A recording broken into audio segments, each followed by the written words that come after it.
ضرور خوش آمدید الف لام میم آپ دیکھ رہے ہیں اور یہ آپ کا پسندیدہ پروگرام ہے. اس میں آپ علم سے مستفید ہوتے ہیں. علماء کے اس بیان کے ساتھ کہ علم حاصل کرنا ہے, علم کے حوالے سے جستجو رہنی ہے.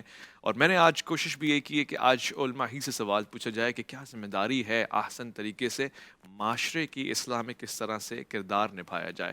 حضرت ابو ذر رضی اللہ تعالیٰ عنہ سے روایت ہے کہ تم ایسے دور میں جی رہے ہو, آپ اصحاب سے فرما رہے ہیں, کہ جس میں یقیناً علماء ہیں اور لوگ علماء زیادہ ہیں, خطباء کم ہیں. لہٰذا جس نے بھی اپنے علم کا 10واں حصہ بھی چھوڑ دیا نا, وہ پکڑا جائے گا, یعنی عمل کرنا پڑے گا آپ کو.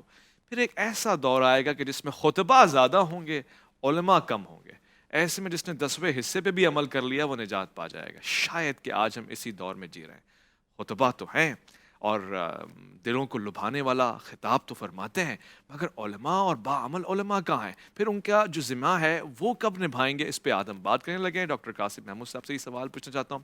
ڈاکٹر صاحب, ایک عالم کی ذمہ داری کیا ہے؟ یعنی وہ علم حاصل کرتا ہے اپنی فلاح کے لیے, اپنی نجات کے لیے, یا پھر علم حاصل کرتی ہے اس کی ذمہ داریوں میں معاشرے کی ذمہ داری بھی آ جاتی ہے, کلکم رائن والی بات؟